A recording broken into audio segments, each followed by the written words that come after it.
Class 11th का chapter first और आपके चैप्टर का नाम है सेट्स। ठीक है गाइज, तो हमारे चैप्टर का नाम है जब सेट, तो सेट्स हम किसे कहते हैं हम लोग इस वीडियो में जानते हैं। A set is a well defined collection of objects. Set क्या है? सेट एक वेल डिफाइंड कलेक्शन है ऑब्जेक्ट का। ठीक है, और ऑब्जेक्ट का मतलब हो गया, मान लीजिए कि नंबर्स। अब जैसे कि अब हम नंबर आपसे पूछ रहे हैं तो ये वेल डिफाइंड कलेक्शन है, यानी कि ये चेंज नहीं होंगे बिल्कुल। अब मैंने कहा कि आप हमें नंबर्स बताइए, तो आप क्या बोलिएगा? 1 2 3 4 5, यही तो नंबर्स हैं। तो ये हमारा क्या है? सेट है। ऐसा तो नहीं कि आप ABCD बोलिएगा, ABCD तो नंबर नहीं है।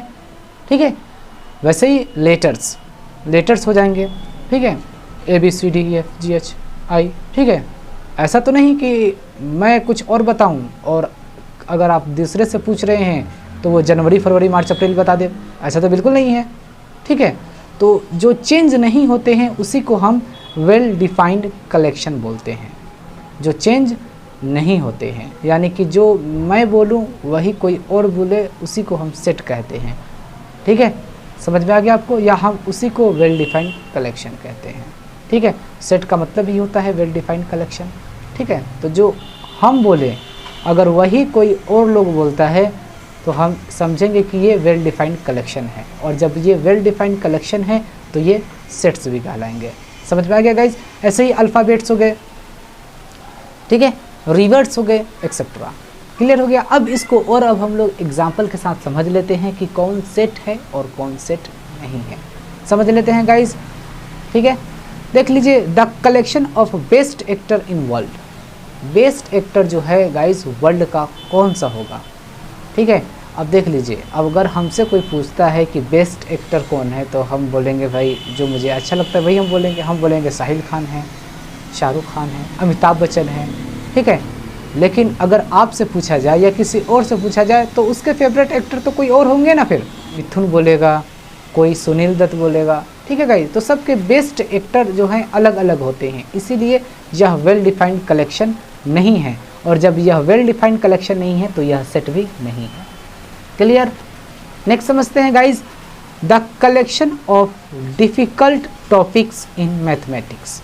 ठीक है गाइस, अब बातचीत करते हैं, अब क्या यह सेट है? देखा जाए, the collection of difficult topics in mathematics, क्या यह सेट है? देख लीजिए गाइस, अगर मुझसे सपोज डेट कोई पूछता है कि डिफ़िकल्ट टॉपिक्स कौन से होंगे तो हम बोलेंगे ट्राइंगल। डिफ़िकल्ट टॉपिक्स होते हैं इस पर, या फिर मैथमेटिक्स का चैप्टर 10, ठीक है, या चैप्टर 9 क्लास 10th का, तो ये हमें बहुत ही क्या होते हैं? डिफ़िकल्ट होते हैं। तो हम क्या समझेंगे कि ये मेरे लिए डिफ़िकल्ट हैं। अगर यही चीज़ें आपसे पूछे जाएं कि आप बताइए आपका जो डिफ़िकल्ट टॉपिक्स कौन सा है, तो आप क्या बोलिएगा? आप बोलिएगा कि मुझे स्टैटिस्टिक्स हमें सबसे हार्ड लगता है। ठीक है, कोई बोलेगा प्रोबेबिलिटी हमें हार्ड लगता है। तो ये मेरे जवाब कुछ अलग होंगे, और किसी दूसरे से पूछा जाए तो उसके भी जवाब क्या होंगे? अलग होंगे। जब यह अलग अलग होंगे तो इसका मतलब क्या है कि ये वेल डिफाइंड कलेक्शन नहीं है, और जब ये वेल डिफाइंड कलेक्शन नहीं है तो यह सेट भी नहीं होंगे। ठीक है, नेक्स्ट समझ लेते हैं guys, collection of all day in week. ठीक है, collection of all day in week क्या होते हैं? Sunday, Monday, Tuesday, Wednesday, Thursday, Friday, Saturday, यही तो होंगे। आप मुझसे भी पूछिएगा तो मैं भी यही बोलूँगा, और आप किसी और से भी पूछिएगा तो वह भी बंदा क्या बोलेगा? Sunday, Monday, Tuesday, Wednesday, Thursday, Friday, Saturday. यानी कि मेरे से जवाब और किसी और से पूछा जाए उसका भी जवाब क्या आएंगे? सेम आएंगे। और जब यह सेम आएंगे तो हम क्या समझेंगे कि यह वेल डिफाइंड कलेक्शन है, और जब यह वेल डिफाइंड कलेक्शन है तो यह सेट भी है। समझ में आएगा गाइस? तो यह हमारा क्या है? सेट है। राइट का साइन लगा देते हैं, यह सेट है। Collection of reverse of India, यानी कि इंडिया के रिवर्स का कलेक्शन। तो आपको पता होगा इंडिया के रिवर्स कौन कौन से हैं?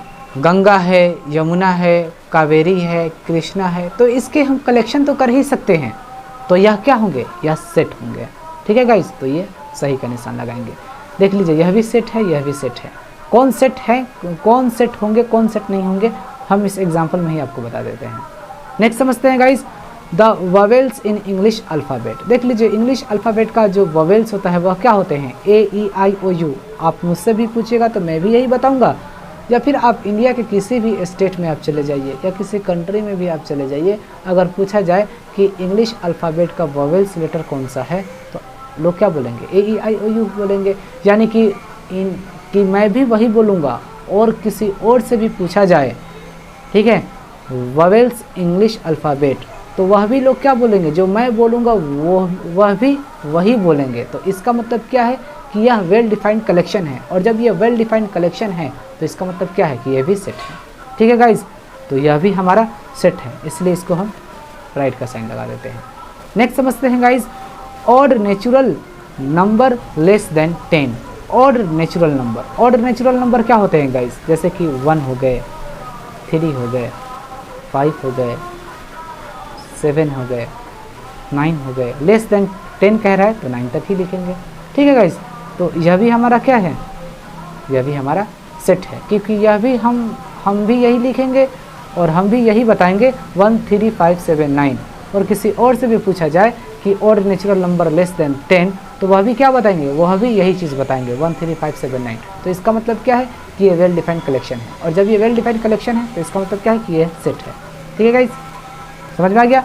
नेक्स्ट समझते हैं गाइज हम लोग वेल डिफाइंड। अब देख लीजिए, अब आपको बहुत अच्छा सा चीज़ हम बता रहे हैं जो हम रिपीट करते आ रहे हैं। अब आप एक वर्ड में जान जाइएगा कि किसको हम सेट कहेंगे, किसको सेट नहीं कहेंगे, किसको हम वेल डिफाइंड कलेक्शन कहेंगे, किसको वेल डिफाइंड कलेक्शन नहीं कहेंगे। देख लीजिए आप, well defined collection should not change from person to person. ठीक है, जो वेल डिफाइंड कलेक्शन होंगे वह पर्सन टू पर्सन चेंज नहीं होंगे, और जो पर्सन टू पर्सन चेंज नहीं होंगे वही क्या कहलाएंगे गाइज, वेल डिफाइंड कलेक्शन कहलाएंगे, यानी कि हम उसी को सेट कहेंगे। समझ में आएगा गाइज। नेक्स्ट समझते हैं गाइज हम सेट रिप्रेजेंट करने के 2 मेथड्स हैं। फर्स्ट है रोस्टर फॉर्म, या आप इसको टेबुलर फॉर्म भी बोल सकते हैं, और दूसरा है गाइज सेट बिल्डर फॉर्म। ठीक है, रोस्टर फॉर्म या फिर आप इसको टेबुलर फॉर्म भी बोल सकते हैं। तो चलिए हम देखते हैं कि इसको हम कैसे लिखेंगे। लीजिए आप यहाँ पर even natural number less than 10, हमें इसे किस फॉर्म में लिखना है गाइज, इसे हमें रोस्टर फॉर्म में, इसे हमें किस फॉर्म में लिखना है गाइज, इसे हमें रोस्टर फॉर्म में लिखना है या सेट या टेबुलर फॉर्म में लिखना है। अब इसको देखते हैं हम लोग बहुत अच्छे अंदाज में लिखते हैं। ठीक है, इसको हमें किस फॉर्म में लिखना है, रोस्टर फॉर्म में लिखना है। ठीक है, तो मान लीजिए अगर इसे हम रोस्टर फॉर्म में लिख रहे हैं तो मान लीजिए कि ये कैपिटल लेटर ए है। ठीक है, क्योंकि सेट को हम कैपिटल लेटर से डिनोट करेंगे। ठीक है, ABCDEFG कोई भी वर्ड कैपिटल लेटर सेट के लिए हो सकता है। ठीक है, फिर इक्वल का साइन लगाएंगे और फिर हम इसको क्या बोलेंगे, इस करली ब्रैकेट बोलते हैं। ठीक है, याद रखिएगा आप। और आपसे इसमें क्या कह रहा है, even natural number less than 10। Even natural number बोल रहा है जो 10 से क्या हो, कम हो। तो क्या हो सकते हैं गाइज, 2 होंगे, 4 होंगे, 6 होंगे, 8 होंगे। लेस देन 10 कह रहा है तो 10 नहीं लिखेंगे और इसको हम करली ब्रैकेट से क्लोज कर देंगे। ठीक है, आप याद रखिएगा। अब देख लीजिए गाइज, मैं आपको बताना चाहूँगा इसको हम क्या बोलेंगे, करली ब्रैकेट। आप याद रखिएगा, करली ब्रैकेट्स बोलते हैं। ठीक है, याद रखिएगा आप, इसको करली ब्रैकेट्स बोलते हैं,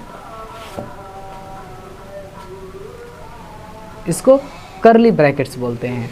और इसे हम, और ये मेरा क्या है, ये ए, ये है मेरा गाइज, याद रखिएगा नेम ऑफ सेट है।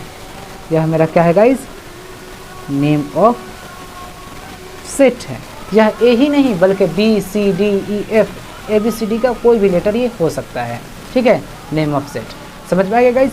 और इसके अंदर जो हमारे, इसके अंदर जो हैं क्या है, 2 4 6 8, तो इसे हम क्या बोलते हैं, याद रखिएगा। हम इसके 3 नाम हैं, आप याद रखिएगा।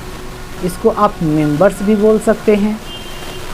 ठीक है, जो करली ब्रैकेट्स के अंदर हैं आप उसको मेंबर्स भी बोल सकते हैं, या फिर ऑब्जेक्ट्स भी बोल सकते हैं, ऑब्जेक्ट्स भी बोलते हैं, या फिर हम उसको एलिमेंट्स भी बोलते हैं। याद रखिएगा, समझ में आ गया गाइस।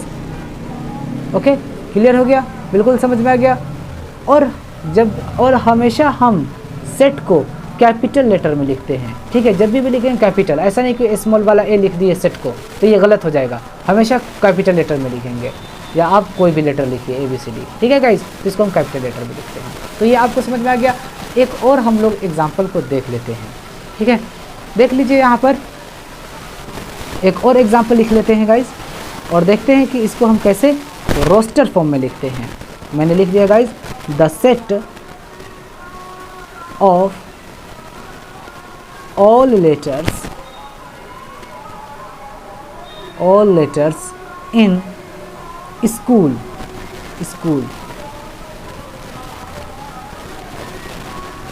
ठीक है। ये स्कूल को गाइज हमें रोस्टर फॉर्म में लिखना है, तो हम कैसे लिखेंगे देख लीजिए, इसमें आपको कुछ सीखने वाली चीज़ें हैं, ठीक है। मान लीजिए कि हम इसको क्या लिखेंगे, कैपिटल लेटर से डिनोट करेंगे सेट को, तो मान लेते हैं इसको कि ये बी है, ठीक है। तो बी इक्वल टू क्या लिखेंगे, बी के इक्वल टू लिखेंगे, अब हम कर्ली ब्रैकेट देंगे, ठीक है। और हम अब क्या लिखेंगे, ये वर्ड को लिखना है स्कूल को, तो एस को हम कैपिटल लिखेंगे, याद रखिएगा, फिर कॉमा लगाएंगे, फिर सी को भी कैपिटल लिखेंगे, फिर कॉमा लगाएंगे, फिर एच को भी कैपिटल लिखेंगे, फिर कॉमन, और फिर क्या है गाइस, ओ लिखेंगे। लेकिन याद रखिएगा 2 ओ है तो हम एक ही लिखेंगे, रिपीट नहीं होना चाहिए, और फिर हम एल लिखेंगे।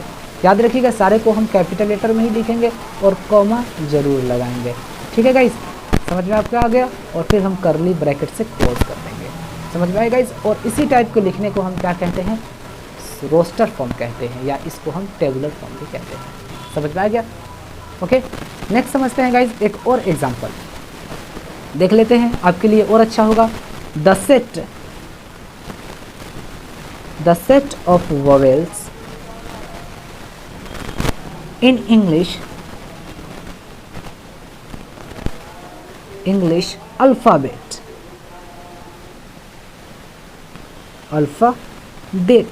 ठीक है गाइज। तो हम इसके लिए ए माने थे और यहाँ मैंने बी माना था, तो इसको क्या मान लेते हैं, कोई भी लेटर मान लीजिए, ठीक है। चलिए इसको हम सेट को जेड मान लेते हैं, इक्वल का साइन लगाएंगे, फिर हम कर्ली ब्रैकेट देंगे।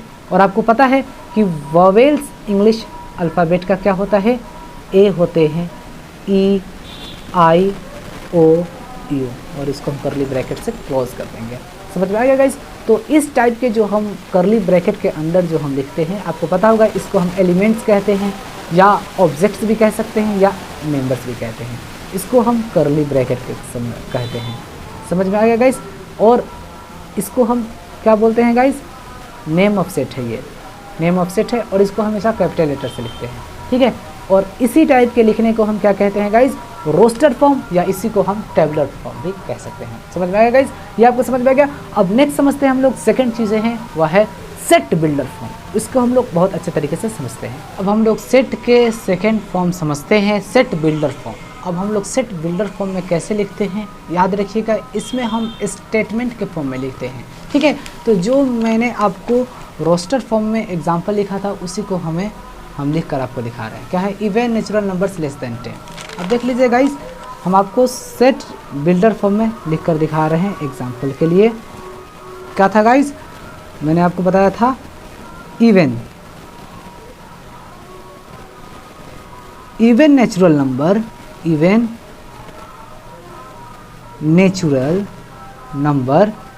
लेस देन 10, ठीक है गाइज। तो हमें इसे किस फॉर्म में लिखना है गाइज, सेट बिल्डर फॉर्म में लिखना है। तो चलिए हम लोग लिखते हैं। तो सबसे पहले हमें क्या करना पड़ेगा, सेट का नाम लिखना होगा, ठीक है। सेट का नाम मान लीजिए मैंने लिख दिया ए, जो कैपिटल लेटर से लिखेंगे, फिर हम इक्वल का साइन लगाएंगे, फिर हमें कर्ली ब्रैकेट देना ही देना है, दोनों तरफ देंगे, शुरू में भी और लास्ट में भी देंगे। और उसके बाद हम इसमें गाइज सेट बिल्डर फॉर्म में स्टेटमेंट के फॉर्म में लिखते हैं, याद रखिएगा। अब आप तो हम लिखेंगे एक्स सच डेट एक्स, देख लीजिए गाइज, मैं आपको बता रहा हूँ, the set of x such that x is an even natural number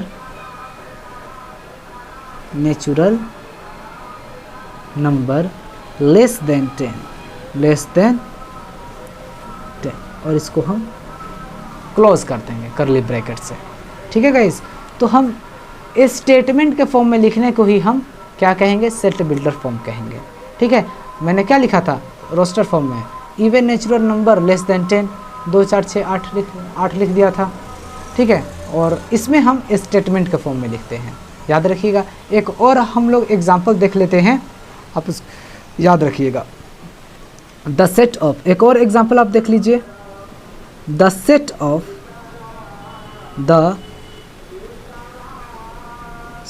of vowels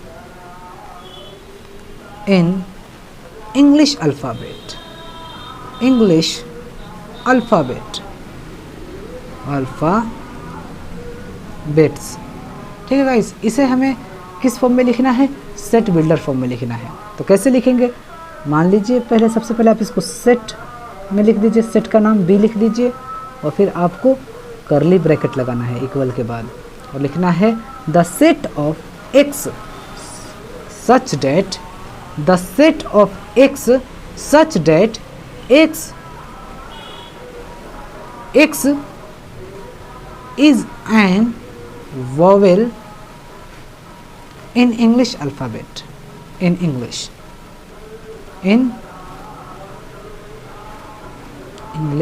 alphabets, और कर्ली ब्रैकेट से क्लोज कर देंगे। समझ में आएगा गाइस आपको? ठीक है, तो आप याद रखिएगा, सिंपल सा होता है। सेट बिल्डर फॉर्म में लिखने का मतलब होता है कि जो क्वेश्चन दिया रहे उसे हमें स्टेटमेंट के फॉर्म में लिखना है। द सेट ऑफ एक्स इस फॉर्म में लिखना है, और फिर जो दिया गया रहेगा उसी को हमें लिख देना होता है, बस। ठीक है, तो याद रखिएगा सेट बिल्डर फॉर्म में। थर्ड वाले एग्जांपल देख लेते हैं एक और, जो आपके लिए और बेस्ट हो जाएगा। The set of all letters, देख लीजिए, इसमें आपको सीखने को मिलेंगे इन स्कूल को गाइज हम सेट बिल्डर फॉर्म में कैसे लिखेंगे, अब इसको समझते हैं गाइज, बहुत इंपॉर्टेंट है। इसके लिए आप सी लेट कर लीजिए। सेट क्या है मेरा? सी।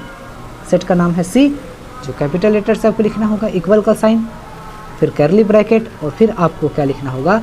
The set of x such that x is a letter in, बस वैसे ही लिख देना है, ठीक है। कैपिटल लेटर में आपको लिखना होगा, और फिर आपको क्लोज कर देना है। समझ में आ गया गाइस? कर्ली ब्रैकेट से आपको क्लोज कर देना है, और यही आपका होगा आंसर, याद रखिएगा। ठीक है गाइस, तो आपको समझ में आ गया सेट बिल्डर फॉर्म में लिखने का मतलब है कि स्टेटमेंट के फॉर्म में लिखना, ठीक है, स्टेटमेंट्स फॉर्म में लिखना होता है, ठीक है, याद रखिएगा। यानी कि उसे स्टेटमेंट के फॉर्म में लिखना होता है, इसका मतलब कि इंग्लिश में लिखना होता है उसे, ठीक है। द सेट ऑफ एक्स जरूर लगेगा, ठीक है, आप याद रखिएगा। इसको हम क्या पढ़ेंगे? The set of x such that x is an even natural number less than 10, ठीक है। चलिए इसको भी पढ़ के हम दिखा देते हैं, ठीक है। The set of x such that x is an vowel in English alphabets. चलिए इसको भी हम लोग पढ़ते हैं गाइस। कैसे पढ़ेंगे? The set of x such that x is a letter in school. क्लियर हो गया गाइस? तो आपको कंप्लीटली समझ में आ गया होगा कि सेट बिल्डर फॉर्म कैसे होते हैं, ठीक है। याद रखिएगा, हम इसे स्टेटमेंट के फॉर्म में लिखते हैं, कथन के फॉर्म में, कथन इसका हिंदी होता है। समझ में आएगा गाइस? तो ये आपके क्लियर हो गया, ठीक है। अब हम लोग नेक्स्ट आने वाला है अब आपका एक्सरसाइज 1.1 का सारे क्वेश्चंस कंप्लीट।